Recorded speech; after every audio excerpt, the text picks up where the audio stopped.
and welcome back to another episode of Spill with Will. You guys, I've been hooked on Big Brother every single blinking night. I am there, ready at 9 p.m, ready to watch that, bit on the side. Yes. So today, I have a Big Brother guest, an icon. It's Feyisoula!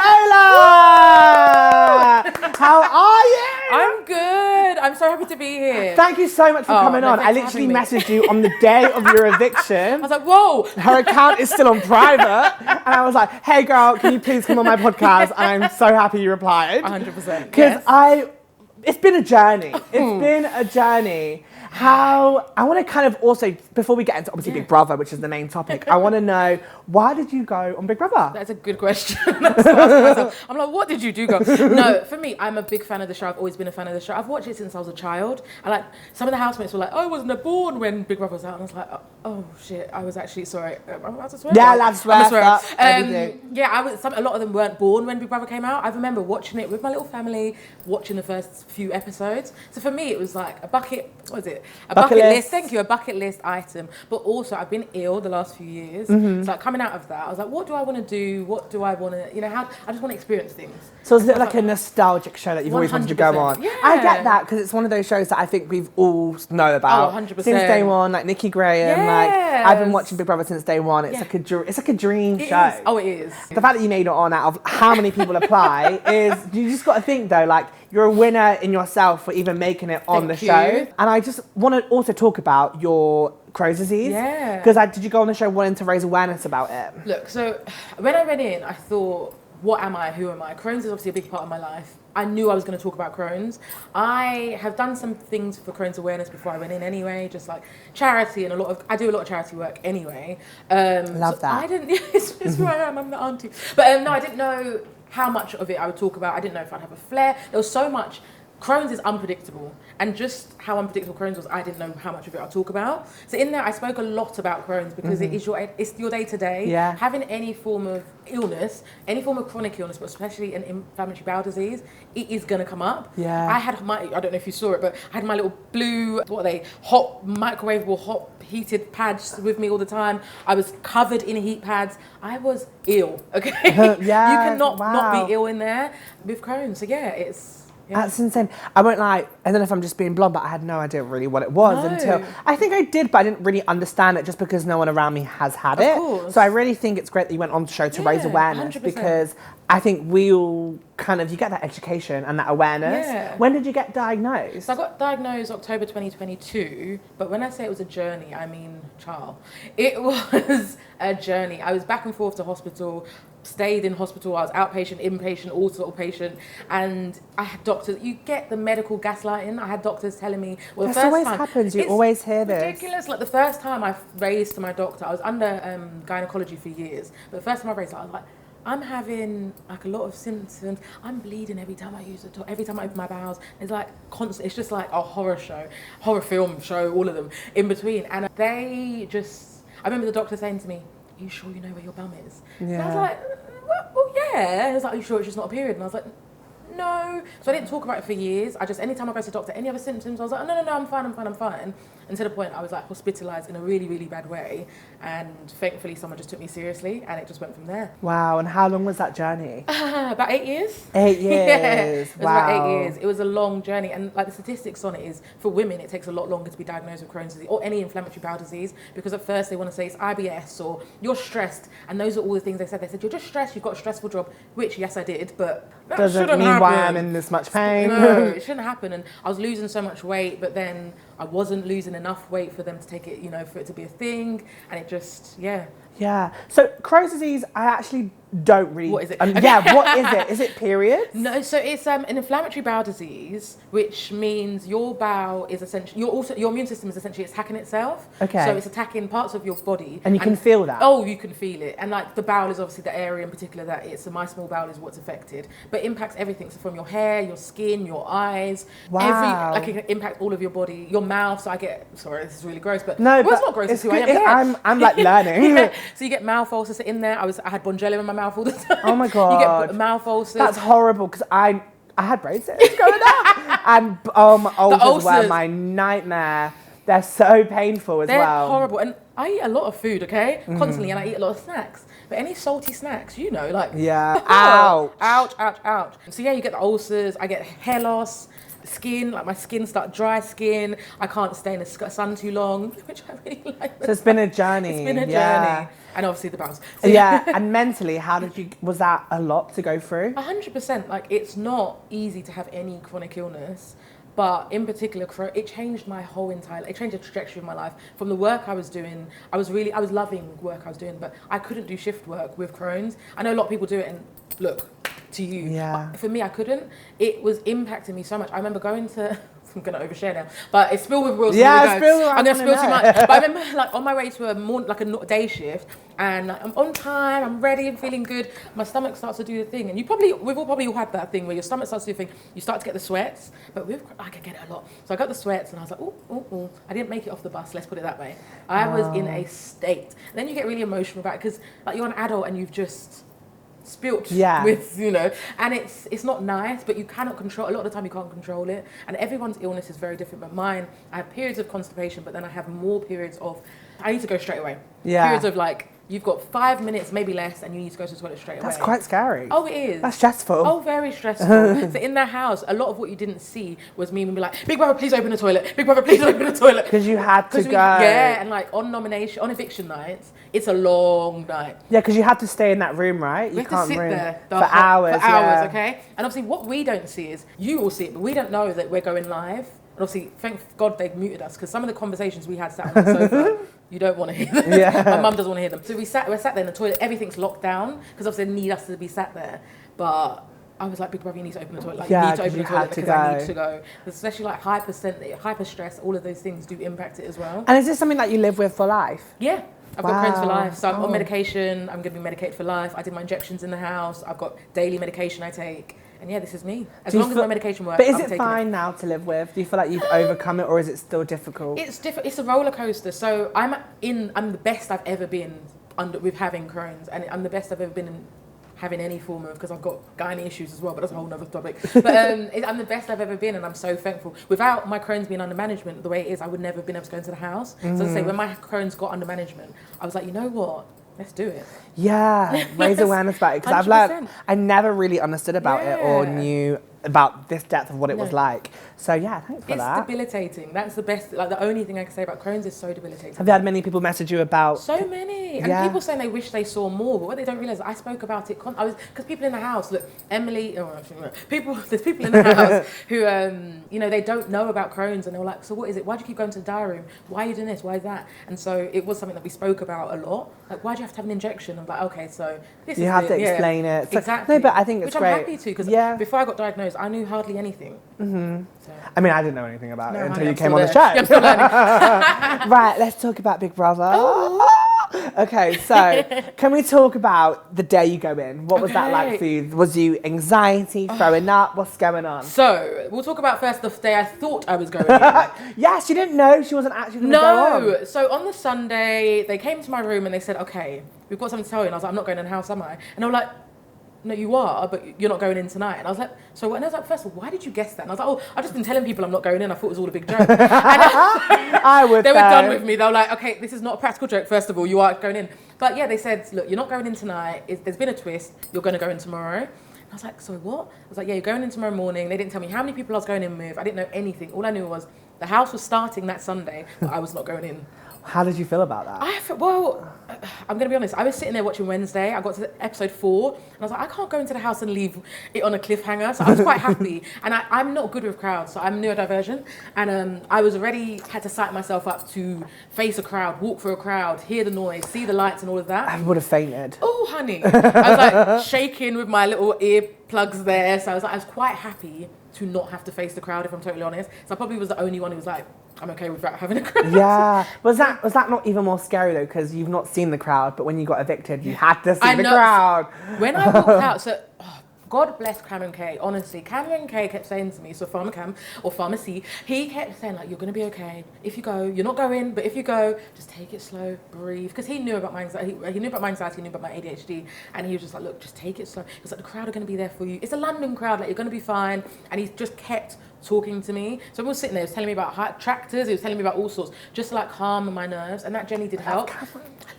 I love him so much. Can we just do this about Cameron? I know. I love him so much. I love him. It's weird though, because when everyone goes into the house, like you do instantly judge people a bit because it's a judging show. You can't help it. I never thought I'd fall in love with Cameron the way I have. I don't think anyone did. And I just was like, you'll leave me out next week. I know. And I've fallen in love with Cameron. How can you not? He's just the most. He's so pure. So pure and so, like, that is a person.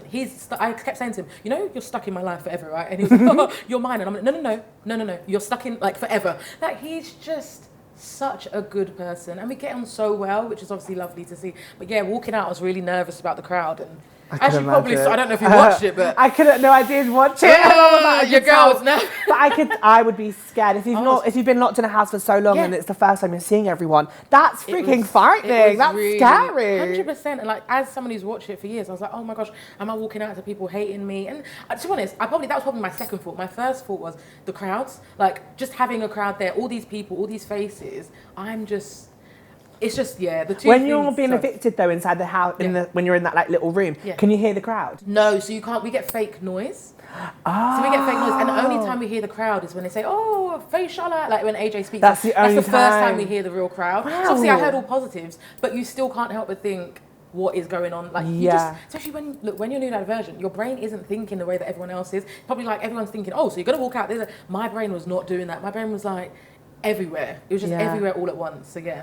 Wow. Right, let's spill some tea. Who was your favourite housemate in the Big Brother house? Oh, I think everyone knows my answer, Zila. Was it? However, I'm biased. I've got like everyone. So everyone is great. It's a great house. I'm very spoiled. But like Zila, Tasia, Jenny, Cameron, Queens, everyone. Really?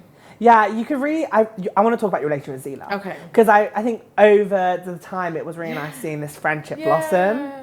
Friendship or friendship? Dot, full stop. Period. Point blank. Friendship. 100%. Like Zila is that's my guy. Like that is my guy. And a lot of the things you didn't see was us talking about like our families. Francesca, his amazing girlfriend. Our cats. Unfortunately, his cat's no longer with us. But we just had a lot of commonality. But there was just that like only friendship. And we're both the type of people that if we truly wanted like someone, we would not be able to flirt. We do not know how to flirt with people we like, and that's another thing that we probably had in common. We're flirting because that's our banter, not because we fancy each other. Absolutely not. Well, she's clearing it up. I mean, I'm like, no way. Handsome boy, I've got eyes. However, that is a man that has a girlfriend, and that is all that matters. Like, there's nothing there. So it's just a friendship. That's just my friends. Wow. Fully friend. Like, that is my friend. What made you guys instantly become friends? What was that first moment? I think it was just energy. Like, our energies are very similar. I could just read that this was a good person that just was raised right, and someone I just wanted to talk to. And I couldn't tell you what. We had so many conversations. I couldn't tell you what our first one was. But I remember probably our first conversation was like, I actually trust you. He's got a very warm energy. There's something about him, and he's a little bit spiritual. 100%. And it's like, even as a viewer, I think I'm just drawn to him because it's good energy. 100%. Do you know what I mean? You can see people's energy straight away from watching something. You can. And he has a really nice aura. Such a good aura, and that is, you see it on the TV, but in person, Jesus, like, I'm stop saying Jesus, I'm going to talk about it. But in person, you see it so much more. Like, I just remember sitting down and just sitting, and I was like, I'm going to sit next to you. And I was like, oh, okay, thank you, come. And then we just had, like, just good conversations and good chats. And he was like, oh, who's Nicholas? He was like, oh, my cat. I was like, oh, I just lost my cat. And we just had such good conversations, and like their journey, completely different to obviously my journey, but just me talking about my reproductive health was we just had good conversations. Good similar situations to relate to. Have you spoke to his girlfriend? She's amazing. Aww. So she'd reached out to my sister and was like, obviously she knew, spoiler, I got evicted. She was like, look, now she's out, please tell her to reach out to me, I want to have a chat. And so yeah, we're going to meet up, but obviously we've all seen what's happened this week, so she's been a bit busy. So yes, of course. Yeah. Well, what do you think's going on with Zila and Sam? Nothing. Do you think that's just it's just drama? The drama. The thing with and I'm not blaming the edit. I promise, I'm not blaming the edit. But what you don't see is all the boring chats that we have, and all the chats where he's talking about Francesca not like I said that on Late in Life, but I'm not joking. Gym and then Francesca are the two things that he talks about all the time, and protein and macros and all this stuff. I learned way too much about gym boys. I don't care about this life. But he just loves that girl so much. He talks about it constantly with me and Sam, with everyone. He loves her. Sam also knows how much he loves her. But you have to remember, when you're in there for a long period of time, Delulu hit all of us, okay? Delulu hits us all. honey. I think I'd start falling in love with Cameron. Not think you Oh, would. Richard, 100%. I would be ovulating in there. Honey, I ovulated. I kept saying to Richard, I was like, Richard, stop flirting with me. Richard, stop flirting. And Richard is a flirt. But also Big Brother, I kept saying, Big Brother, okay, you need to take it easy. You're flirting way too heavy with me. Like, you do start to think everyone is flirting with you because you just get comfortable, don't you? So, yeah, and obviously you get to know each other so much. 100%. So you think him and Sam is just friendship? It's just friends. Like we've all got to the stage now where we do want to hug. I would hug anything at that point, and I was only there for 4 weeks, but I would hug anyone and anything. You was there for 4 weeks? I was there, well, yeah, just under, I think. But yeah, what the hell? I've been watching Big Brother for nearly a month. I mean, how time flies. How crazy. This is the 5th week now. That is not normal. This is not normal behaviour, okay? I feel like I've been watching it for 2 weeks. But in there, we feel like we've been in there for like 7 months. I can imagine. It's like when you see us saying like I love you or hugging people and be like, because you genuinely love these people. You genuinely do. Like you spend so much time with them. How can you not? So you think him and Sam, it's just all... Oh, it's just friends. Just like, they're going to come out and be like, you people are crazy. Like, this is nothing. Okay, because by how it's looking, it does look a little bit like, oh, it's a bit noisy, it's a bit cheeky. It's TV, isn't it? Yeah, it's that's TV, true. It's got to have entertainment. It's entertainment. And it is entertaining to watch, and it is, but I think a lot of people are not remembering that there is someone behind it, as in Francesca. Poor girl is having all of the people coming and so much opinions about her relationship. Let him come out and clear it. Did you see what she said on live? Which one? She said Francesca went on live and said that she thinks if she had a conversation with Zila, she tells Zila that maybe Sam's taking it too serious. Yeah, and I think... But that's just maybe just how it's being edited. I think, honestly, I'm going to put my, not money on because there's not much, but I'm going to put my cat on it and say I genuinely think it is just an edit and not this is actually Sam saying, I love this boy. Because I think Sam is very, very, very funny as well. And I don't know if all of that's being shown, but Sam is very funny. Sam's very humorous. We all had common jokes. Like when Sam left, one of the things I said, when Sam came back, one of the things I said to them was like, oh, I can fake flirt with Zila again. Now you're back. It was just our common thing. We were all doing like the girl is mine. It was just silly. Because it wasn't serious. At any point, if any of us thought it was serious, Zila would be the first to be like, knock it out, stop it. This is not. So if Zila had known, or knows, so Zila's still there. If Zila knows, I think Zila would be like, step out of it. Period out. You've really cleared that. Yeah, I hope so. I want to talk about, was there any relationships in the house that you were surprised at, that you like really got to know? I'm going to get shouted at by this, but Caroline. Really? Yeah. Oh my God. I got to know her so well.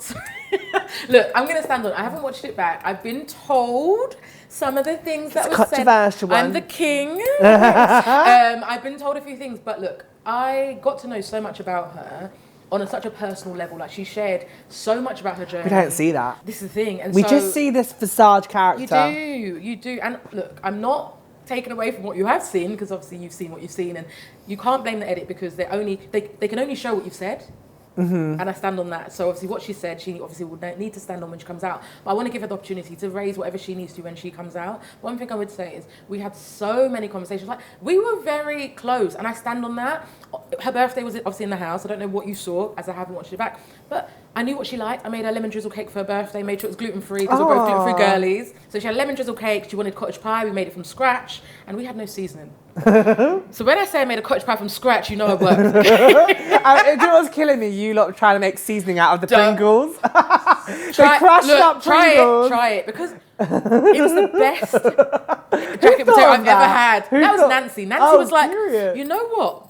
Let's turn it into salty seasoning. So we didn't call it, you call it Pringles, we called it salt. That was our salt. We lived on that. We had it on rice, we had it on potatoes, had it on everything. But yeah, like that's essentially if you made it freaking work. We made it work. We made it work. Like I had the top of the fridge was just fats.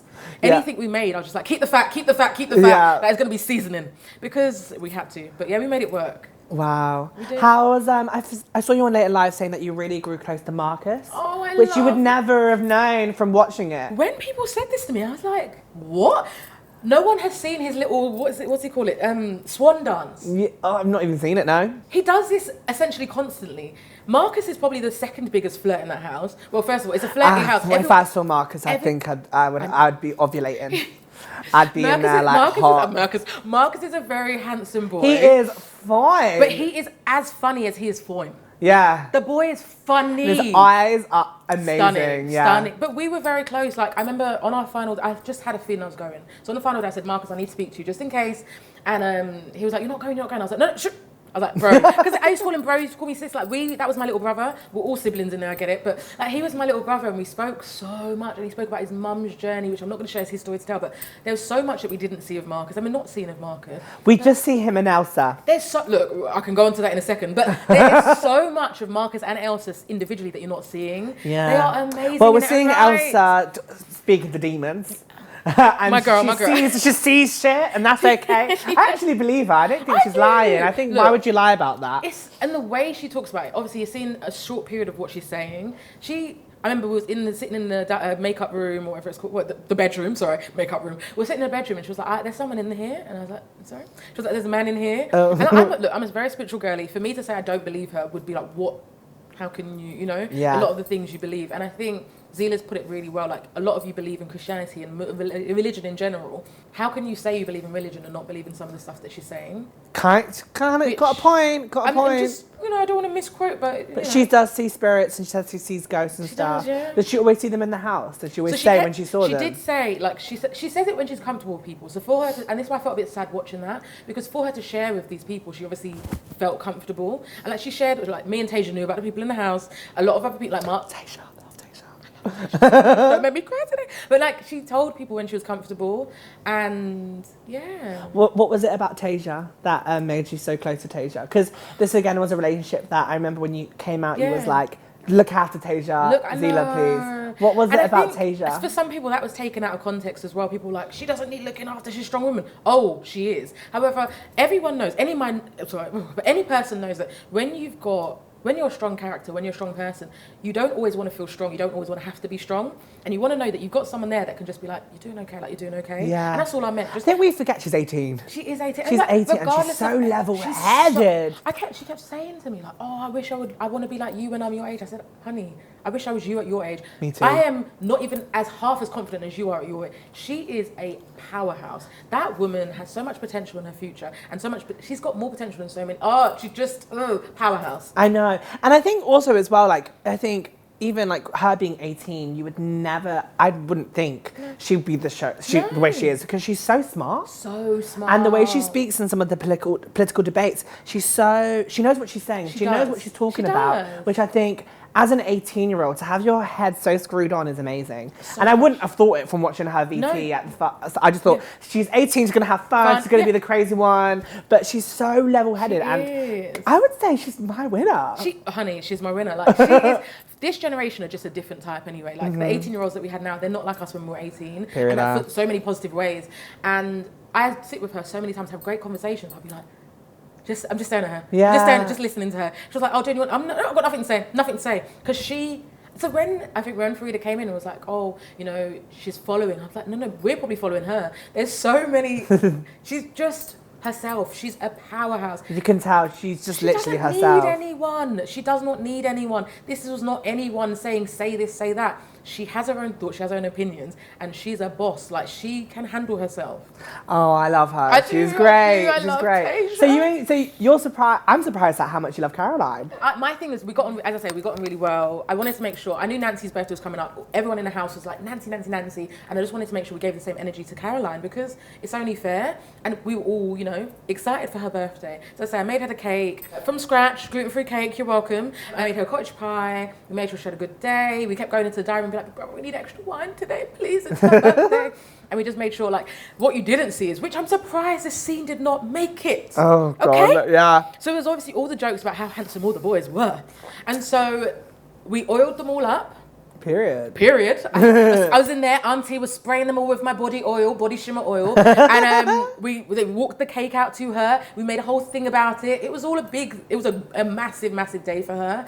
And we just made sure she had a great day. Like, we were really, as I say, we shared a lot of our stories. I spoke to her a lot in depth about my gynecology issues and my fertility journey, and obviously the operation I'm having soon. I spoke to her a lot about baldness. And I said, like, there was time I remember saying, like, you've paved the way, because her story to tell, obviously, but there was a time in her life when she was bald as well. And like I said, she was like, I didn't want to wear wigs. I just wanted to be myself. And I can resonate with that a lot. So there's a lot of conversations we had, which obviously weren't shown because there was a certain element they wanted to show. Mm-hmm. But everyone obviously saw some of the things it said about me, some of the undertones of what she said, but I didn't see any of that in the house, genuinely. She was hugging me every night. I was little sis, she was big sis. We were planning trips away. She was planning our trip for Ibiza, planning trips to go back home. This is crazy because we do see like a really different version of this. Oh, honey. Like she's very like strong, and obviously like we must see a bit of a character.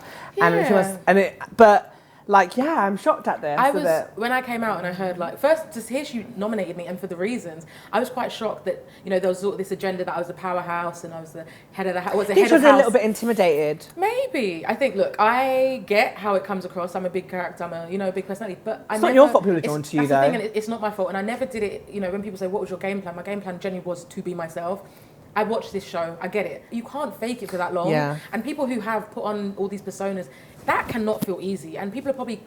It can't be easy. I went in there and I just wanted to be myself. I wanted to stay true to myself. And I'm very proud of who I saw and who my family and friends saw and who everyone else saw. So it wasn't just about them watching it. I'm really proud that I went in there and I was myself. And that's what's important to me. Yeah, you never at any point, I never would have questioned that you wasn't being genuine. Can we talk about Richard and Caroline? Okay. What is this? What's going on? Why? I have to say it, Jess or Christy. I do not understand. Like, it is, and the thing is, a lot of the conversation I had with Caroline was like, just because I thought it was just him. I thought it was just Richard that was getting there, like, but I was getting behind closed doors. But there were so many times I was saying like, okay, ease off on Richard. He stole just 2 balls. Like he stole balls from me too. Like, bro, she's gunning for him. Gunning for him. And what we did was like, she did keep going about the balls and the balls and the balls and the balls and the balls and the balls and the balls and the balls and the balls and the balls. But it was getting a bit boring, and we all said like and I don't know what you saw, what you didn't see, but we all said like, come on, ease off on him, Mr. Mark. But I'm so proud of him for saying, look. He says something about like standing on his Bible. Like, good on him. Yeah, good on him. But also, like, I would like to know, like, where the hell did Big Brother find Richard? He's such like a person you wouldn't ever see on a show like Big Brother. But I think that's great. 100%. And even when he first came in, I was a bit unsure about him. I thought, oh, this guy's a bit random, a bit weird. And then that's me for judging. I shouldn't judge. But how can you not? Like, we've all put ourselves out there, and like none of us are ever going to stand and say, don't judge us, because we have put ourselves on a big platform, a big show, and said, judge us, so to speak. One thing I would say is just be mindful that you're not seeing everything. And demure. Like, and demure, okay? One thing about Richard is like, you never see that we had loads of conversations.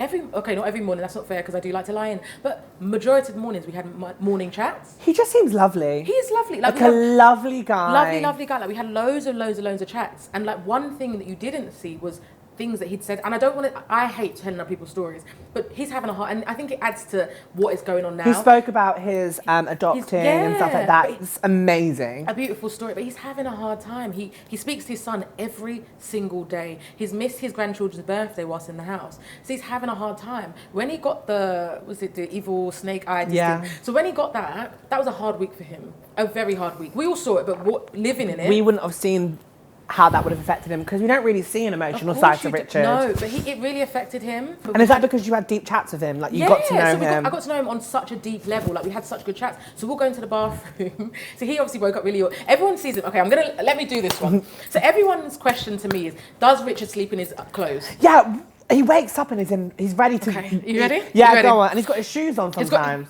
He does not sleep in his clothes. What you don't see is Richard wakes up really early. Yeah. He goes to the bathroom, gets freshened up. He sits there and he reads his Bible. And then I come in, and me and him, we have morning chats. Then a lot of the time we'll go back to bed because I'm a lazy bitch. And then I'll go back to bed, and then he'll just lie there. Like me. Or sometimes we'll finish in the bathroom, and Big Brother will let us into the main. Like a lot of the time they'll be like, Feyisoula and Richard, you can now change your mics. Like a lot of the chats, mics would change just for us because we were up early. So no, he doesn't sleep in his clothes. He just lies back into bed. That's number one.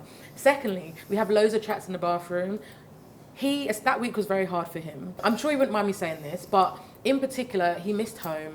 It was hard. There was thing after thing after thing.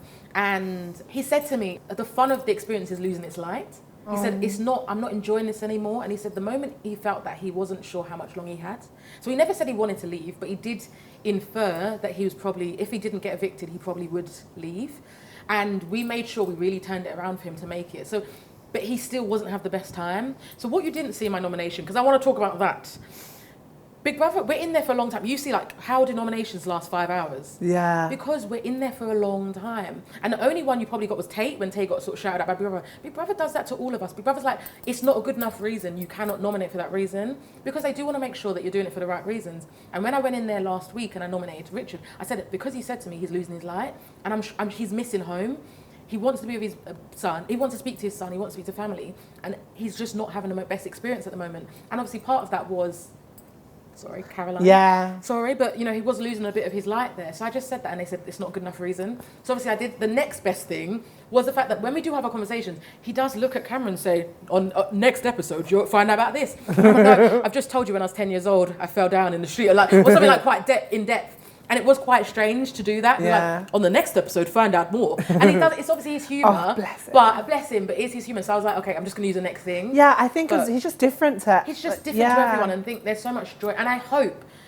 I just hope he's having a good time. Yeah. Because it can't be nice. Sometimes with Caroline, and I'll be honest, it is a bit uncomfortable because it's the constant digs, and like it was funny at the start, of course, and like, but when she was doing that nomination, I really did think a bit. We all cringed a bit. A little bit like, oh, like this is a bit like mean, almost just a bit like school. It does feel that, and I feel like if it was the other way round, it'd be such a different story. 100%. And I think, as I say, I'm not blaming Eddie, I promise, but I didn't see a lot of that side of her. I saw a very kind side of her, and a lot of the conversations are in private or in the diary room. I didn't necessarily see all of that. When she did make comments about Richard, there was more than enough people who stand up and be like, it's enough.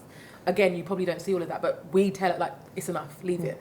But Richard, he doesn't need us to do that, but sometimes it was cringe. But he's not really one to like actually have a back and forth argument. He just doesn't. So that's probably why Caroline goes at him, because he's an easy target. Yeah. And it feels did I just read that whole situation? I think you did, I think honey. I did. I think you did. And I'm cringing at it because it's true.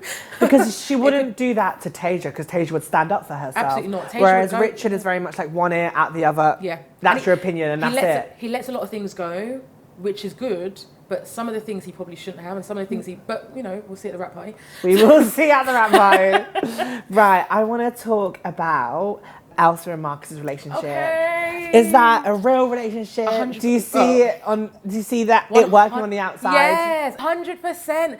Again, me and Marcus. So I'm sorry, I was agony aunt in the house. But Marcus came to me for a lot of his. I've got a problem. I need to talk about this. So one of them was I don't want to talk about this if it hasn't been shown, but the bed sit, the first, when you saw her, she moved bed. We saw. Perfect. So, when they first moved bed, he came to me and he was like, I just want her to feel comfortable. And my heart, I was like, don't be auntie, relax. But he was like, I just want her to feel comfortable. What do you think will be best for her? I don't want her to think that I am moving beds because what do you think will be best for her? So I gave him a scenario. I was like, look, obviously speak to her about this. But I think if you move or ask her to move beds or Tasia, whatever it is, she's going to be okay with that. But just make sure you communicate with her.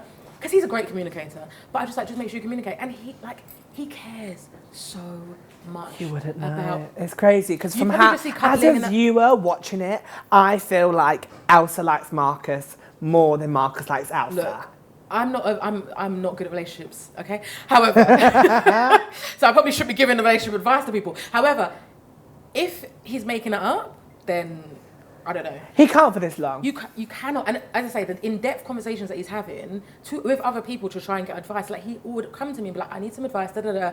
Like when Elsa was like, I'm ready, I think I'm going to tell him I love her. Like that was me to be like, girl.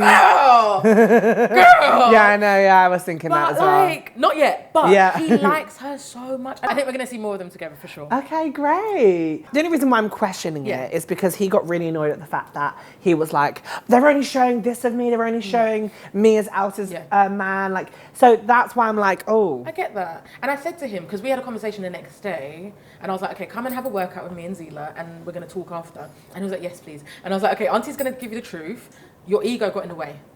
I think your ego, and he was like, I know. And he, accountability king. He gets love it. An accountability king. He said, I know my ego got in the way, but you have to understand, people are coming in from the outside. I'm worried that my mum is only going to see me, she's going to be worried that I'm not experiencing this and I'm not enjoying my experience.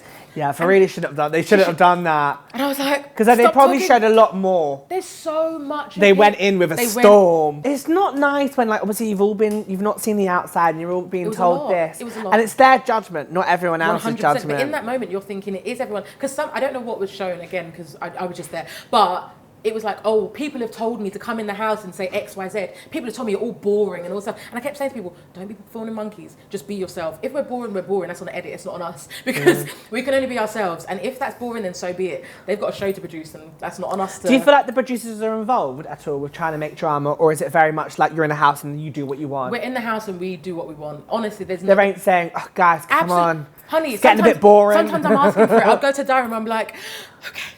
so this has just happened. Give me some advice. And like, Big Brother will not intervene with anything that happens in the house. Or like, okay, can you just tell me, my bracelet fell off one day and I was like, is Sir Nicholas okay? Can you tell me if my cat's okay? They're like, you could hear them cringing it. Like, I'm not going to tell you if your cat's okay. Like, they won't tell us anything. We don't hear anything. So when they came in, that was it's the a social first experiment. It's a social experiment. I keep saying it's a social experiment. Like, that was our first time. We were in hiding. So probably our first time in 4 weeks that we had anything from the outside. So everyone their first thought went to family. It wasn't, oh, I'm worried that I'm looking bad. It wasn't about that. In that moment, he's like, do my family think I'm not having a good experience? Am I just falling in love? And which is good, obviously, because he said that's not bad that I'm falling in love, but are they only they're not seeing my friendship, they're not seeing that we are having a great, like, I was gonna say mother son, because the fuck that, I'm not anyone's mum, but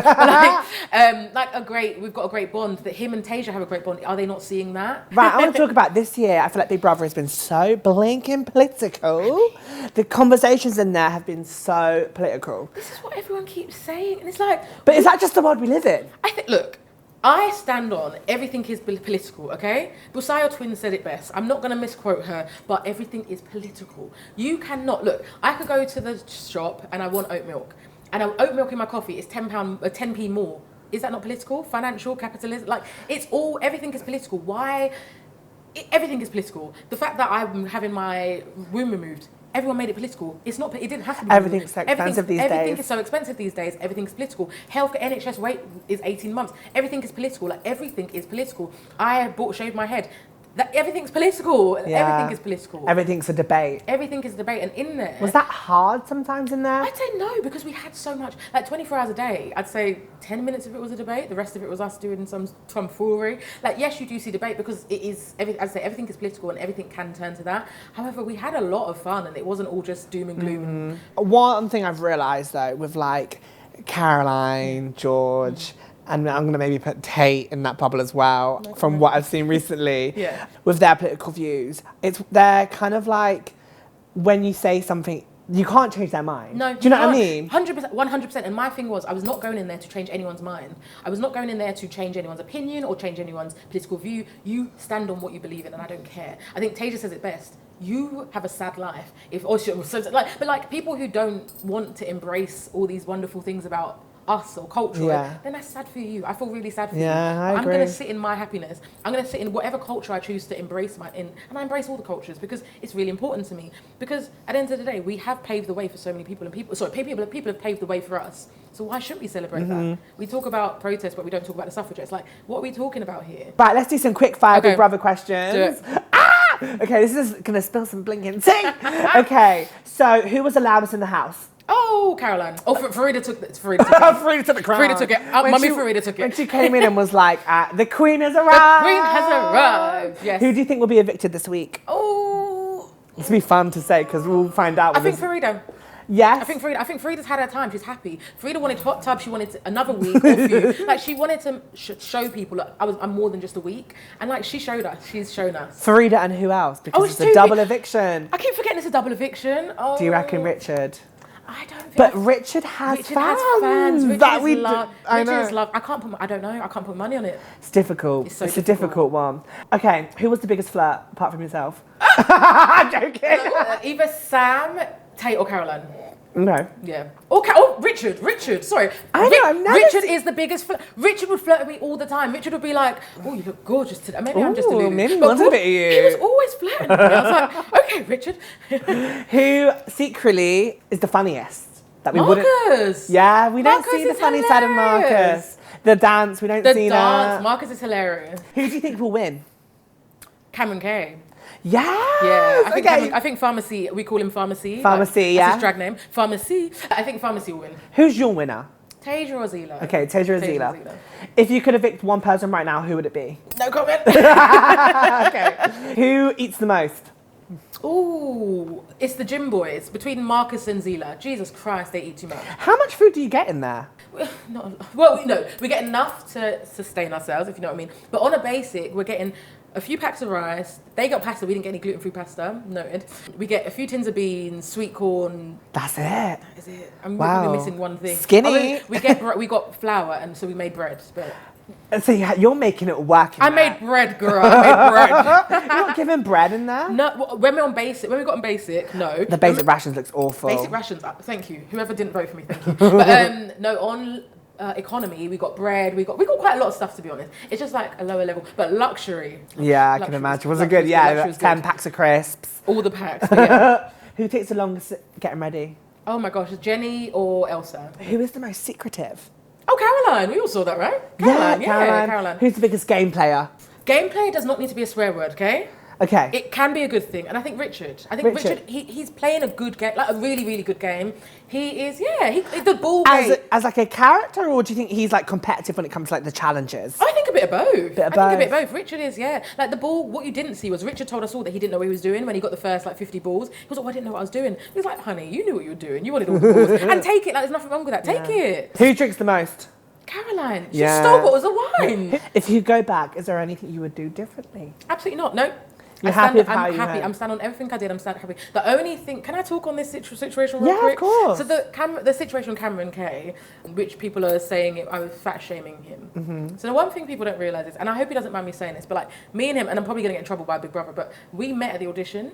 And like, and like Cameron K was someone who I'm gonna get so much trouble. But my chaperone kept saying, is there anyone you want to see? And I was like, I really hope Cameron K. I was like, I called him Pharmacy because I couldn't remember his full name. But I was like, Pharmacy, I really hope Pharmacy's there. And because we got on so well, and like we had different, with the things we didn't agree with, which we said off camera, obviously. But like that is when you get a good energy about someone. So we got on really well. So when we saw each other, that embrace was a real embrace to say like, I'm so happy you're here. And he whispered in my ear and he was like, I knew you were going to be, I'm so happy. Oh, I love it. And it's like, so we got on so well. But the background to that story, which I'll tell really quickly, is there was a lot of food waste in the house and two people cared about it. George and, I can't remember if George was still in them, but it was George and Cameron K who really cared about food waste. And so Cameron K would say to me, there was a lot of conversations that I wasn't part of, and he'd be like, go and George is talking about this, go outside and go in like 5. And I kept saying to him like, I know you mean well, but I don't always want to be it shouldn't always be me that's having to like argue with people or like be the political person, because I don't really want to just be that in here. So that was one part of it. But the second part was, he didn't like the food waste. So he said to me, like, can you just make sure we manage the food waste? And I was like, what do you think we could do? He was like, just dish up everyone's food. So when he was in a diary room, so he didn't see us dish up everyone's food. So for me, that was me saying, like, I've heard you. I don't want you to think that we're ignoring you. We've dished up everyone's food and we're going to do seconds after. And it was just like, I thought he would understand that because obviously we'd had the conversations before, which obviously weren't shown. So I was not fat shaming the boy. I would not do that. That's not who I am. But it was just me saying, like, I've heard you. We're taking account to you not wanting, you're not happy with what's happening in the house. We're taking account of it. So me and him had a lovely conversation after. Obviously, I walked out because I needed to breathe. In there, tensions were very high that day. He was having a really, really bad day. He was missing home. And we were all probably just missing home. I was on my period.